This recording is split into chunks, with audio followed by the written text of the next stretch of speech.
Hey, David, Hey, we are back with our conversations on God. And last time we did a really cool video, or so I thought, about this A/B process, and it had come from my question of what of just my own discomfort and my own frustration with my life, trying to make it a certain way and having a particular experience, and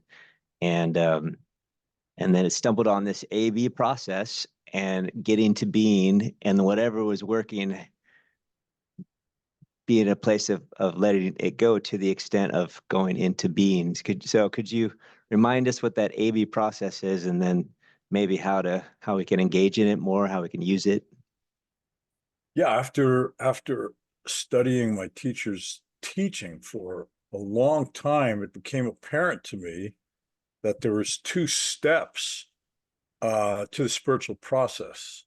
The one, what we called step A, never really gets you to full awakening, but Hmm. it's a step towards part B, which will get you to the awakening, right? And you really have to understand it's a two-part process in order to do it with any consistency. Otherwise, you're just kind of stumbling around. Sometimes you get into part B and sometimes you don't, right? So basically, part A is using the mind to attune to high frequency consciousness, or as my teacher would call it, sacred feelings, Hmm. right? So a favorite prayer, favorite passage from a scripture, picture of a beautiful sunset, a song, the picture of your baby smile. I mean, whatever does it to you that raises sacred feelings, which are like peace or joy or stillness, happiness, right?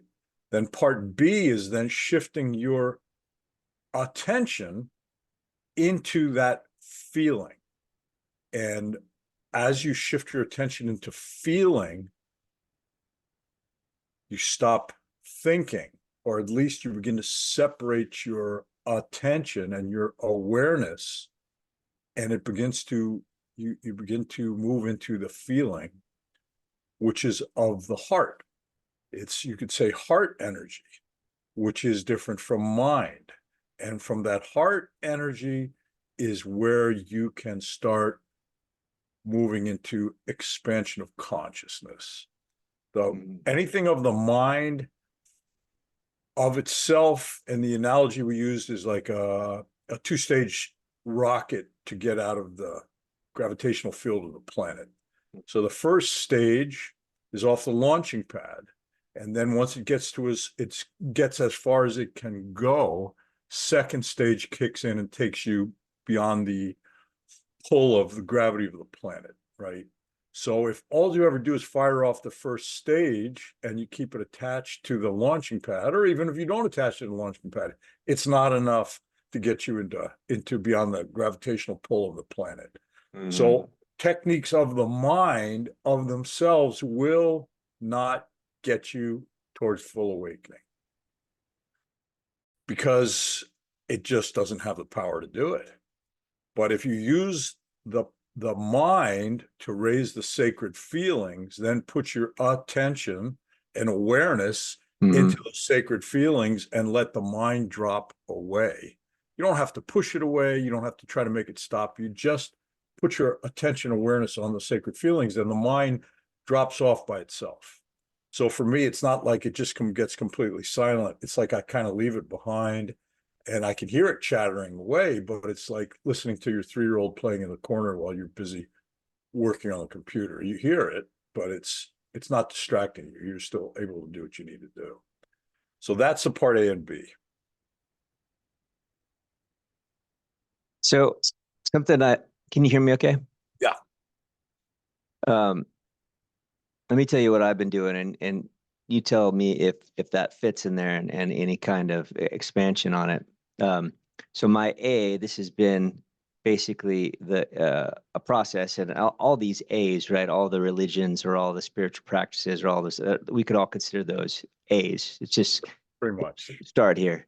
And so my A has been seeing the future as a mental construct, which is fairly easy for me. Like it's the future, it hasn't happened, right? So it's not real. And so then I'll take that same structure in my mind and I'll realize that the past is also that. It's not the real thing that I'm going to let go. It's actually same as the future in a way. It's my mental construct of what I thought happened, what I thought was real. And then once I get that, I actually feel well, the future one is feels good, like all the stress of having to do things in the future. The past one for me is incredible. All of this conversation and mental stuff that is well, it feels like it's keeping me in this box of who I am based on what's happened, what based on what I know is possible, which all when I release it all as just this mental thing that never happened. It's all these judgments of what may have been the real world, but I never saw it. It's incredibly freeing. And then I take that same mental, this process, this A process, and I say, well, the future or the present is also that. When I release that, it really helps me to go into this what feels like a being mode of the well, it's not nothingness, but it feels very free. There's nowhere to go. There's nothing that I need to correct, that I mistakes in the past that I need to remedy, and it's just beautiful, free, kind of floating kind of experience. Would you say that that is an A to a B kind of thing? Well, so B is characterized by high frequency feeling, Mm-hmm. love, peace, joy, expansiveness, stillness, right? That when you put your attention on it, the mind gets quieter, or at least you feel like you're separating it, and the thinking stops. And for me, it's like not the thinking stops, it's but I kind of separate from my thinking mind. So like I said, it's almost like I hear it chattering in the background, but I'm into beingness, which is of the heart. So whatever does it, but just be aware of the characteristic of the B stage. It's really moving away from mental processes. You're no longer thinking, you're just more being. So Mm-hmm. then the feeling that goes along with it is the frequency of the consciousness, right? So all the high as my teacher would say, sacred feelings, peace, joy, bliss, stillness, happiness, right? Those are all, so it's the feeling without the mental process going on, or minimal mental process going on. So Well, that's, and your feelings though, that's isn't that our clue of where our frequency is? yeah, yeah. So could that be triggers on maybe we can't go directly into being. It's like when you feel like crap or depressed or whatever, you can't just release it and be free. It seems like we get stuck in these frequencies. But you could certainly use it as a trigger of well, maybe I'll go into one of my practices, my A.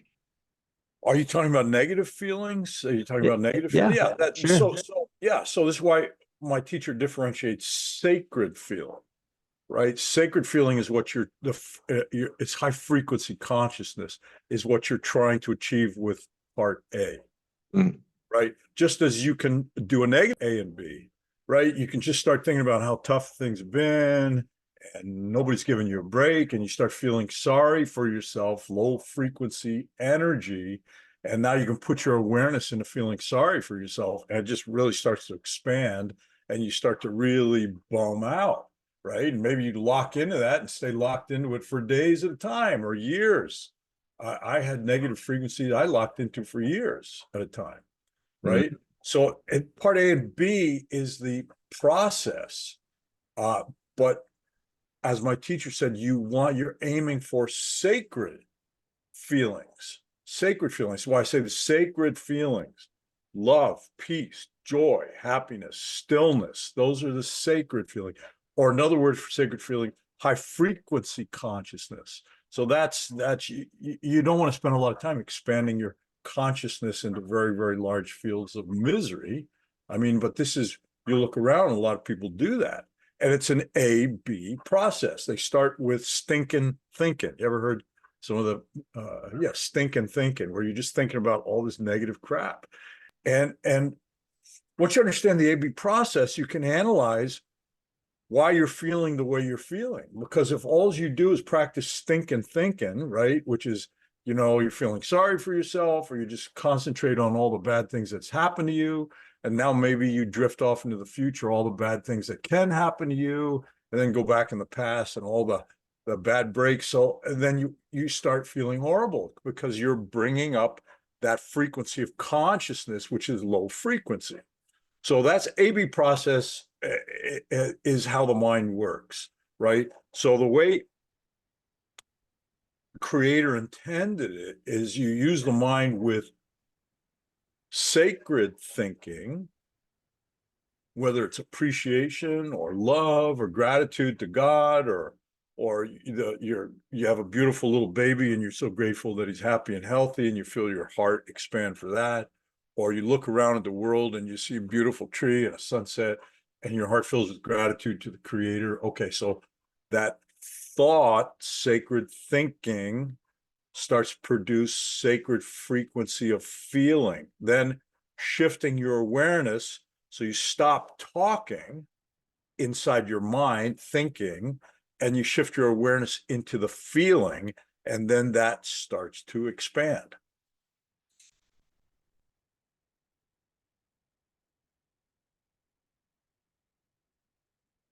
Lost your sound. Sorry, I was muted. Can you hear me okay? Yeah.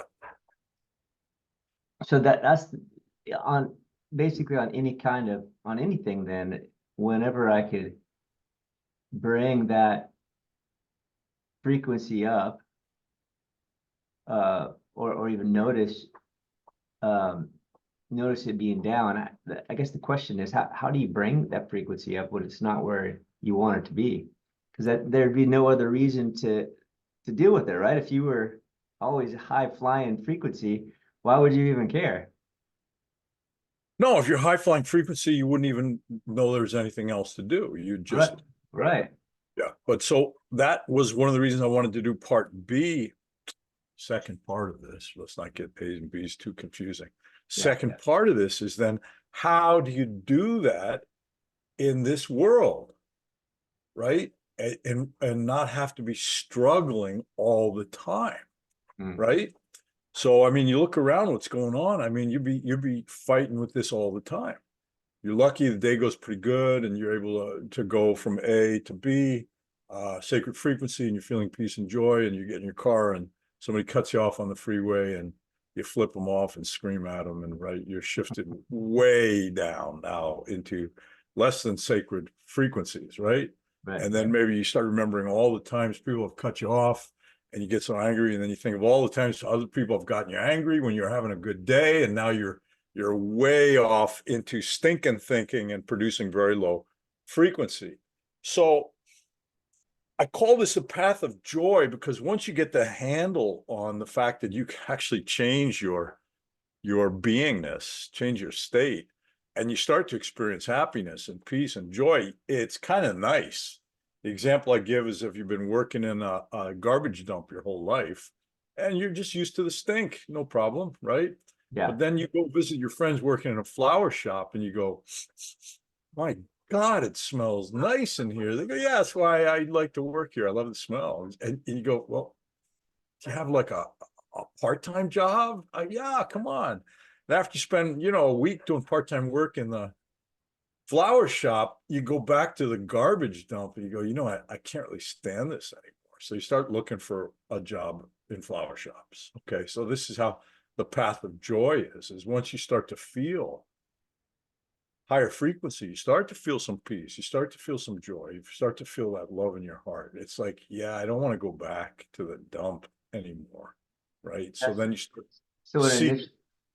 make an initial requirement is you have to be willing to let go of your lower frequency feelings or your lower frequency states. It's not hard. I think it's not so much that you have to be willing to let go, but you have to at least experience a higher frequency state to have the contrast. Once you have the contrast, it's like you've been eating old dried up crusts of pizza your whole life, and then somebody gives you a fresh slice of pizza. It's like, wow, that's a lot better. Where did you get that? Well, what about the people that are just like not liking things? They like being mad and they like Yeah, having well, these it's grudges and free will. Yeah, it's free will. Yeah, you can stand the dump as long as you want. I mean, you're a mortal being, you got forever. But at some point, you'll get tired of it, or at some point you'll have a contrast where you go, that dump's not so attractive anymore. Let me look for a at some right. point. But then the question is, then how do you do it? That's not a constant struggle. And that's why I wanted to do the second part of this. And that's where, of all the things I've ever seen, read, or practiced, my teacher's one, I think, was the most powerful. And to this day, I still think it's the most powerful. It's a way of taking all the stimulus and information coming into your mind, your consciousness, and converting it into a positive stimulus, one that helps you move towards high frequency consciousness. And that is his teaching that everything that comes to you is at least allowed by God for your highest good. Or another way of saying it is everything is a blessing. And that's not to say everything is pleasant. And this is the problem we get, the mistake we run into as humans. It's like good karma, bad karma. If you're going suffering, people go, oh, you're burning up some bad karma. Or if you win the lotto and everything's great, oh, it's good karma. So we tend to call pleasant good and unpleasant bad, when in reality, all karma is good. All karma is designed to correct you, move you into the proper direction. So the understanding that everything is from God for your highest good, realize that there's no mistakes in your life. The creation is designed by the creator to bring the stimulus you need, the lessons you need to move you into higher and higher frequency of consciousness. And many times it can be a very unpleasant experience. But let's just say you got somebody that decides they hate your guts, and you're constantly working behind the scenes to make your life more difficult. Well, so that's the situation. If you just act like a normal human being, you'll either start to hate him back or work on some plan to do him dirty and ruin his life. Right? So that's the normal path. But that just, as you can imagine, very low frequency thinking, which is going to bring in its wake low frequency emotions, right? So if you've ever had a vendetta with somebody where you're constantly looking how to destroy this person's life, pay attention to how you feel. You're in a type of hell, yeah. Right? Or you can take the master, Jesus, who said, well, you got to forgive him. You got to forgive them. You got to let that go. And if you can, bless them, right? So paraphrasing Jesus, he goes, I'm not at all impressed when you love people that love you. He goes, I'm telling you, I'm asking you to love people that hate you and are trying to harm you.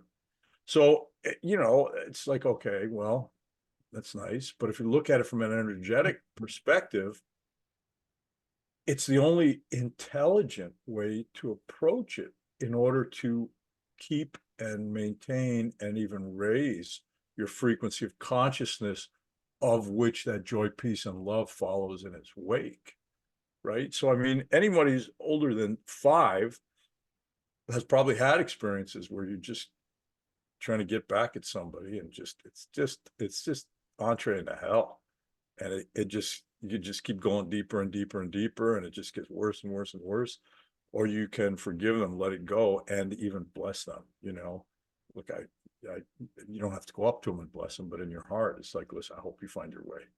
Hope you find your way home to who you are. Yeah. So that's where, for me, everything that happens to me in my life is from God for my highest good. No- And that's, you got to work at that, because when you get hit with something hard, right, your immediate reaction is your old reaction, the human reaction, which is Yeah. whatever.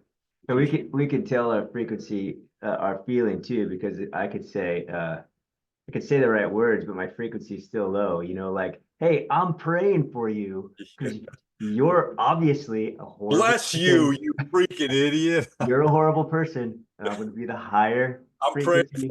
praying for you because you'll probably burn in hell forever. But you And know, I'm not surprised at all that you're most likely going to burn. but that's it. But that's it. But I mean, even you can think you're being real, but you'll know you're being real by the feeling you're experiencing. If you truly do it with a sincere heart and truly do that inside yourself, you'll feel that release. You'll feel that dropping away of the burden. You'll feel that dropping away of the negative once you really do it. But that's when you can see the difference between the mind and the heart. The mind can be saying all the right words, but the heart hasn't let go of it yet. Right? So that's two separate consciousness centers in this experience of a human body that we're having. But that's the trick, is to attune the heart to higher frequency. And that's really all of Jesus's energetic teaching was all about attuning the heart to higher frequency, forgiving, don't judge, love, forgiveness. Those are all of the heart. And if you don't bring them down to the heart, you're just doing it in your mind, it's incredibly unsatisfactory. It's not gonna, you can say, I forgive you, but if in your heart you haven't let go, you don't feel that unburdening, that dropping away of that weight, that lifting of your frequency. Yeah. You know, my heart goes out to the people stuck in these frequencies because I get the opportunity of being stuck in these frequencies often. Oh, yeah. Yeah. Well, so, and for me, the thing that gets me consistently is my kids. I have two boys and they're totally awesome, fun boys, and they're rambunctious, like Yeah. as boys you can get. And they're always breaking stuff and breaking each other and trying to break me. And they're having a great time, you know, all innocent, but I try to save my stuff and their bodies. I don't want them to get hurt. And so I resist them in the middle of whatever they're doing. And I can feel my frequency drop into the seeming, you know, my mind says, if you get angry, it's going to help. Yeah, sure. You're going to stop the serious activity that's going to lead to death, and it's good for everybody. Yeah. And Yeah. so I end up dropping, even though I've done, I mean, so many times I've done this, and in hindsight, I'm like, oh, you know, anger wasn't as helpful as I hoped it would be.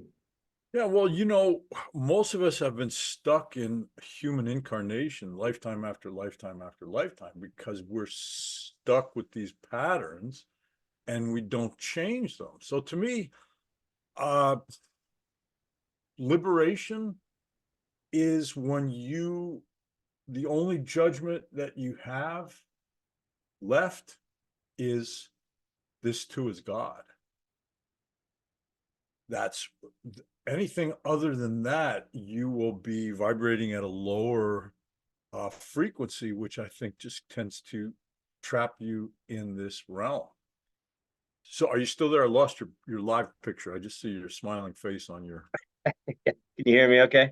Hear you fine? Yeah. Yeah. So I really think liberation is when you can begin to see God and perfection in everything, even what we normally judge bad or evil. And that doesn't, in this world, we have to play a role.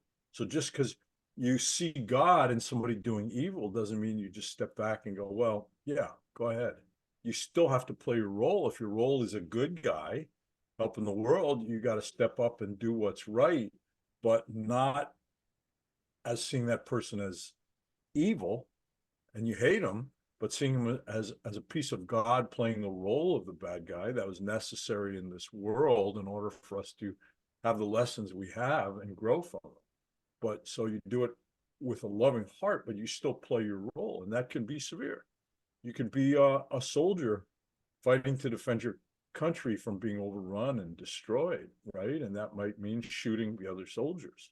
And that's your role to play. That's the role maybe that you were given in this life. If you play it, but not with hate, you get pulled into that whole karmic wheel that can go on for many, many lifetimes. Whereas if you still see them as a piece of God playing their role and you're playing your role, in a sense, you start stepping out of being the doer, and it's more of allowing divinity to move through you to play your role. In which case, you're not bound by it.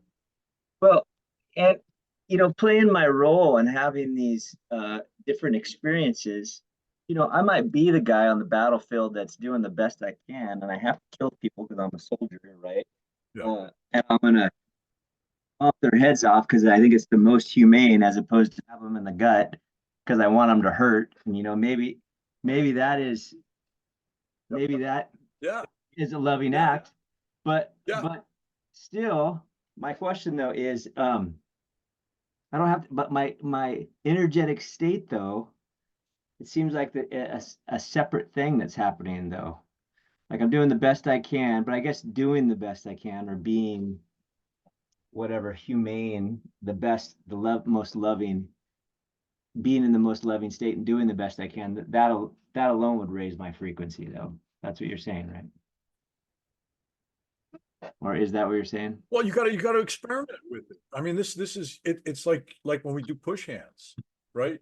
Do push hands, and if we do some meditation, some energetics, and you feel that expanded consciousness, and you start doing push hands, keeping expanded consciousness till somebody yanks you hard, and you get a little pissed off, and you find that consciousness gets contracted right into your small self, right? So that's a chance to practice that duality where you're playing your role of push hands without really any attachment to it. That's the secret. It's the attachment then that pulls you into the ego, Right. and then you feel that consciousness contract. Right. So I'd say in a daily life, I mean, a soldier on the field, that's an extreme example, right? But just let's say in daily life, you're going about your business, and you're trying to do it with divine love, where you're trying to be of loving service, and you feel your heart expanded, you feel your consciousness expanded, and then you see something comes up where you can up your profit margin by 20% and they wouldn't even know it, at that point, Right. that's a fork in the road. Yeah, I need a little extra cash this month, and you go down that road. Well, so you lost the opportunity to begin to bring divinity into your life more and more and more and more. If you do that, every choice you make, you're doing it, you're operating from divinity. Eventually the small self disappears. It's like Jesus, he was talking about the Father, and they said, well, could you show us the Father? He goes, don't you understand? You see me, you see the Father. Because he had made that choice over so many lifetimes that the small self had disappeared. There was nothing but his divinity. But that's the song. But the question is, when you come to those forks in the road, do you choose divinity or do you choose small self? So life, it really interesting. I was reading something where these were supposed to be beings that were from another galaxy during the age of Egypt, that they came and gave a lot of the spiritual practices. And one of the things they said that just really struck me, they go, in those days, they had spirit for those that would come and seek it. But I kind of understood what he was saying, that the initiation isn't just like, sprinkling you with some water and blessing you and telling you some secrets. That puts you through something very, very difficult, either frightening or angering. And then you had a frequency of consciousness that you were supposed to hold as they put you through these difficult situations. And that was the initiation. Could you hold it? Yeah. Right.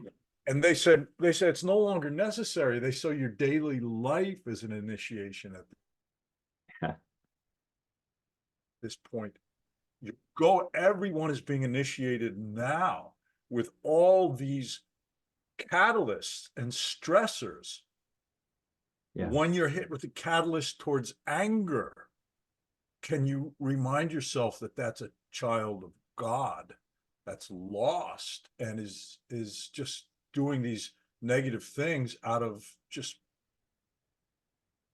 they've lost their way and still love them. Oh, okay. So you pass that initiation, right? So, I mean, we're in the initiatory process, and the choice is, will you pass this initiation? Is everything is God and everything is as it should be. You just have to hold your frequency. And that's where my teachers teaching everything is from God for your highest good, because that no matter what stimulus comes in, you can use that phrase if you believe it and begin to transform that stimulus from a negative one to actually one that you can. If you understand that, then you rejoice when you hit your difficulties, because you realize it's an opportunity to grow. And I think that's correct. That's correct. The more you can, so it's like your little boys. Every time you look at your little boys smashing each other and breaking the house, remember the Creator picked them as your teachers in this life, right? My idols, all my little idols of Little jars that are in all not in pieces. He sent you these little teachers that are teaching you on a daily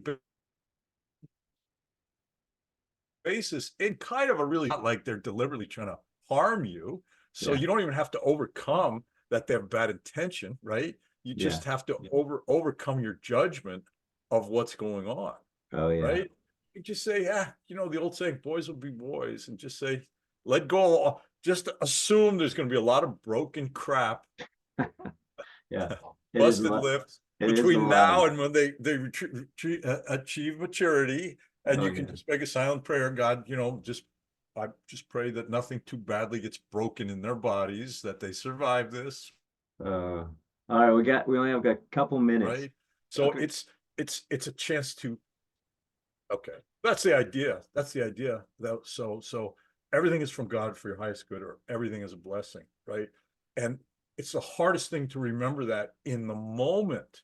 I carried around a little index card for months that everything is from God for my highest good. And so I call that the medicine for my delusion, and take as needed. Well, at first I had to pull that card out about 30 times a day, because I would read it and I would feel the peace of that, put it away. I'm doing pretty good. Then something would happen, 15, slip into lower frequency, pull out my medicine, take the dose. Everything's from God for my highest good. When I feel the frequency of that, the emotion, the sacred feeling, then I just move my awareness into the feeling, go back about my business. And what happens is you're forming new pathways in your brain, new neurological connections, right? And so then after a while, when I realized I really had made that part of my thinking, is I think I'd mentioned that I decided to start sprinting. I was doing it on the road. I'm still going full speed, put my other leg down to stop myself, tore that hamstring, tried to roll out and hit my shoulder on the pavement, dislocated my shoulder. And I'm laying there on the street saying, well, God, I think you know what you're doing. So then my next step is planning my recovery. I figure I'll probably take about a year, and about a year from now, I'll be back to where I was just 2 seconds ago. But immediately came to mind that God knew what he was doing. And I just accepted. It's like, okay, so then plot my recovery. So that's when I really knew I had done it long enough that even in the instant, so you just keep working at it till it just starts becoming part of you. And then what happens is you start holding higher and higher in frequency longer, and then you go deeper into high frequency, and then pretty soon your worst days are still better than your best days used to ever be, and it just goes that way. But you got to work at it. But it's a joyful work. It's a joyful work. You're working at being happier and more joyful. So every little bit of effort you put into it pays off in buckets. The ROI, return on investment, is tremendous. Yeah, till finally easier. They'll still be there'll still be times that'll come that'll knock you flat. But by then you're so used to being joyful that you don't lay down and indulge in the negative feelings like maybe you used to, right? Like me, the quicker I get back my frequency, the better. I just like being in the flower shop.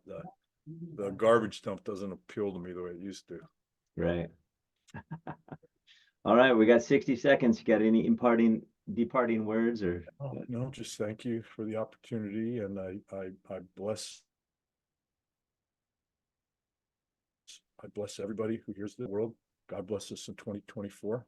May we keep our high frequency, because that's the other thing. Just understand your high frequency affects other human beings, just as your low frequency does. So we all need to shine our light as best we can in 2024. It's going to be exciting. It's going to be an interesting year. So the more of us can shine a light, the better the chance of a really good outcome. All right, brother. Thank you for shining. Thank you.